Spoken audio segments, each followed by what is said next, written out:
வணக்கம். பாலச்சந்திரன் பேசுகிறேன். இந்த ஐஏஎஸ் அல்லது குடிமைப் பணி எதில் தேர்ச்சி பெற்றாலும் அதுக்கு நாங்கள் படிக்கும் பொழுது ஃபவுண்டேஷனல் கோர்ஸ்னு ஒன்று உண்டு. அந்த ஆரம்ப பயிற்சி, தொடக்க பயிற்சி அல்லது அடிவேர் பயிற்சி என்ன வேணாலும் சொல்லலாம். அந்த ஃபவுண்டேஷனல் கோர்ஸ் வந்து எல்லா சர்வீஸுக்கும் இதில் தான் Lal Bahadur Shastri national academy of administration LBSNAA அப்படின்னு இருந்தது மசூரியில். அங்கே தான் நடக்கும். அது வந்து 4 மாதத்துக்கு அந்த ஃபவுண்டேஷனல் கோர்ஸ் உண்டு. அது ஒரு மிகப்பெரிய வாய்ப்பு. ஏன்னா IAS, IPS, IRS, IRTS, IRAS, IA and AS இந்த மாதிரி எல்லா சர்வீஸை சேர்ந்தவங்களும் அங்கே வந்து இருப்போம். அந்த சின்ன வயசில் நண்பர்களாக பழகிட்டோம்னா பின்னால் பல பகுதிகளில் எங்கெங்கேயோ போய் பணிபுரியும் பொழுதும் அந்த துறையை சேர்ந்த விஷயமா எங்களுக்கு ஒரு சின்ன உதவி தேவைப்பட்டதுன்னா எங்களுடைய நண்பர் அந்த துறையில் இருந்தாருன்னா அது ரொம்ப எளிதாக இருக்கும். அதனால் அந்த பயிற்சி, கூட்டு பயிற்சிங்கிறது ரொம்ப முக்கியமானது. அதில் பல ருசிகரமான சம்பவங்கள் வந்து நடந்திருக்கு. 2 மட்டும் சொல்கிறேன். ஆர்சி காந்தின்னு சொல்லி ஒருத்தர் வந்து இப்போ தமிழ்நாடு காடல் என்னுடைய நண்பர், நெருங்கிய நண்பர். அவர் வந்து எங்கள் கூட ட்ரைனிங்கில் இருந்தார். அதே மாதிரி ஆர்எம் பட்டேல் அப்படின்னு அவர் குஜராத் காடரை சேர்ந்தவர். அவரும் வந்து ட்ரைனிங்க்கு வந்திருந்தார். இன்னொருத்தர் வந்து விகே நேருவோ அவர் வந்து ராஜஸ்தான் காடர். கொஞ்ச நாள்லேயே அவர் வந்து ரிசைன்மெண்ட்டு போயிட்டார். இது வேர்ல்டு பேங்க் இது மாதிரி எங்கேயோ போயிட்டார். இந்த 3 பேருமே கிரிக்கெட் நல்லா விளையாடுவாங்க. அப்போது ஒரு நாள் கிரிக்கெட்டு மேட்ச் வந்து நடந்து முடிந்திருந்தது. அன்றைக்கி ஈவினிங் வந்து புஷ்பேந்தர் ராய் அப்படின்னு பின்னாடி வந்து அவருடைய எல்டர் பிரதர் தான், சகோதரர் தான் அந்த சிஏஜியாக இருந்தார். சிஏஜியாக இருந்தது வந்து 2G இதெல்லாம் பற்றி அவர் தான் விசாரித்தார். அந்த புஷ்பேந்தர் ராய் வந்து மணிப்பூர் திரிபுரா காடரை சேர்ந்தவர்.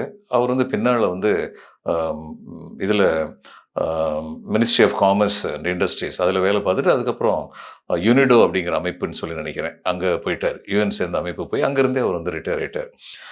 நாங்கள் எல்லாம் ப்ரொபேஷனராக இருந்தோம். புஷின்னு சொல்லுவோம் புஷ்பேந்தர் ராயை. புஷி வந்து ரொம்ப சந்தோஷத்தோடு சொன்னார், காந்தி வந்து நேருவைத்தான் தன்னுடைய பொலிட்டிக்கல் சக்ஸஸர் ஆக்கணும்னு சொல்லி தீர்மானம் பண்ணாருங்கிறதுக்கு இன்னைக்கு வந்து ஒரு அசைக்க முடியாத ஆதாரம் கிடைச்சிருக்கு அப்படின்னாரு. ஆமாம், காந்தி வந்து 1948 இறந்து போயிட்டார். அதுக்கப்புறம் 1950 என்னமோ பட்டேல் இறந்து போயிட்டார். 1964 என்னமோ பண்டித் ஜவஹர்லால் நேரு இறந்து போயிட்டார். இன்றைக்கி என்ன ஆதாரம் கிடைச்சிருக்குன்னு சொல்லி நான் கேட்டேன். இல்லை, 3 பேர் இன்றைக்கி கிரிக்கெட் விளாண்டுக்கிட்டு இருந்தாங்க. கூகுள் மேலே கூகுளாக வந்து காந்தி வந்து போட்டார் பட்டேல் மேலே. 2 ரன்னில் அவுட்டு, 1 ரன்னில் அவுட்டுன்னு பட்டேல் வந்து மூச்சு திணறி போயிட்டாருனாரு. என்னப்பா சொல்கிற அப்படின்னேன். நம்ம காந்தியும் நம்ம நேருவும் நம்ம பட்டேலும் விளையாண்டாங்கல்ல, அதில் கூட பாரு பட்டேலை தான் காந்தி அவுட் ஆக்குனான். காந்தி வந்து நேரு வந்து ஒன்றுமே செய்யலை அப்படின்னாரு. அந்த டைனிங் ஹாலில் சாப்பிட்டு முடிச்சோன்னு பேசிக்கிட்டு இருந்தபோது எல்லாருக்கும் இது ஒரே நகைப்பு, எங்கேருந்து எங்கே கொண்டு வர்ற அப்படின்னு சொல்லி. இதே மாதிரி இன்னொன்று வந்து கேதார்நாத் போகும்போது பஸ்ஸு வந்து இது ஒரு ஸ்லைடு வந்துருச்சு. மழை பெஞ்சு மலை வந்து கொஞ்சம் சரிஞ்சு விழுந்ததுனால 4 கிலோமீட்டர் வரைக்கும் நடக்க வேண்டியது 20 கிலோமீட்டர் நடக்க வேண்டியதாக போச்சு. இது மாதிரி பற்றியெல்லாம் அனுபவங்கள் உண்டு. அந்த அனுபவங்களோட நல்ல தோழமைகள் கிடைச்சது. ஆசிரியர்கள் அன்போடு இருந்தது.